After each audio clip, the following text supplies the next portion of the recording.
I'm Reese Stein at your leisure on the adventure boat Carina, which will not only serve as our home for the next week, but also a magic carpet, which will take us to the magnificent biological treasures that are the Galapagos Islands.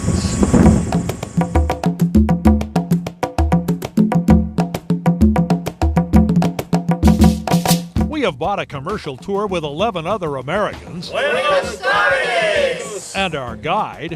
Hola, my name is Andres Vergara. I'm the guide here at the Galapagos National Park. In an incredible 7-day cruise, we will visit 10 islands, take a dozen nature walks, and snorkel every day in one of the world's most important and pristine environments.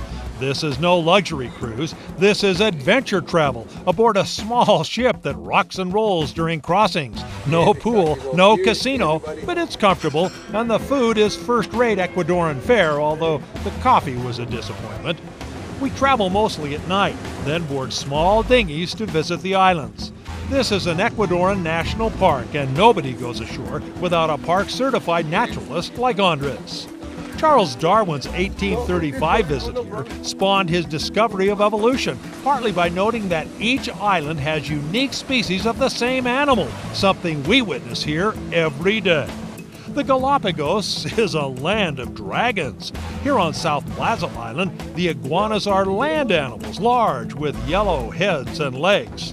But on Santiago Island, the black lava tidal pools are alive with hundreds of marine iguanas that have adapted to the sea in order to survive, a behavior not found among lizards anywhere else on Earth.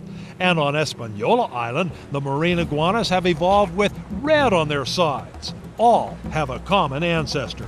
Yes, the iguanas come from the ancestor that is the green iguana from the coast of Ecuador, Colombia, and Panama. Those are the ones that they were floating on these islands of vegetation and arrived to these islands. And basically to this island, this is the oldest island, the one that is on the southern east part of the archipelago. So these iguanas, they could be the oldest of these young species of marine iguanas, unique in the world. My favorite hike is the 3-hour walk to Punta Suarez on Española Island, at over 3 million years, the oldest of the Galapagos. The narrow trail the Park Service restricts us to is littered with piles of iguanas. Make sure those black things you step on don't have tails. The famous blue-footed booby nests here. This mother has laid her eggs right on the trail, oblivious to the frequent passage of hikers. Further on, 2 male waved albatross compete for the affection of a female, while nearby a baby albatross awaits for mom to bring home dinner while ignoring our passing. All the waved albatross in the world nest only here. Nearby hood mockingbirds, again unique to this island, argue over something or other. Marianne equates the Galapagos to the Garden of Eden, where everybody exists in blissful harmony, where inquisitive and unafraid birds hog the camera. Endemic sea lions cluster on almost every beach. They seem happy to see us, and we have to move away to keep our required distance.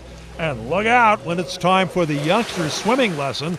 It's everybody into the pool where the beachmaster is holding court, while on the red sands of Rabida Island, a mother and baby nuzzle. The problem isn't getting close to the end. The problem is not stepping on it. Fellow visitor Ivan Miller of Seattle is a retired American National Park Ranger who is blown away by the animals here.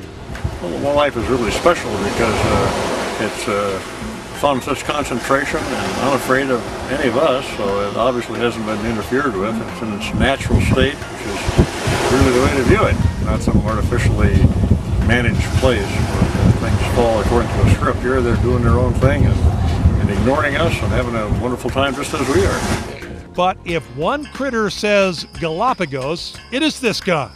These are giant tortoises, Galapagos giant tortoises. These ones endemic to the Galapagos archipelago, and these are dome carapace, the huge round carapace that lives on the forest like you can see here. Oh, they're phenomenal, and I think they're just synonymous with the Galapagos Islands, and I'm so glad we got to see them. Oh, they're fantastic. They're much larger than I thought they would be. And the expressions on their faces, I can't describe it. They just have that smug little look. The Galapagos faces challenges of protection while allowing ever-increasing tourism, but it remains a symbol of nature at its very best. Yes, that's the message of Galapagos right now to the world. That's the beauty of these specific trips. Enjoy the nature, learn a little bit about what's going on, or the process of adaptation and evolution, and to try to recover the endemic species not only here, but all around the world. Reese Stein at your leisure on the Galapagos Islands.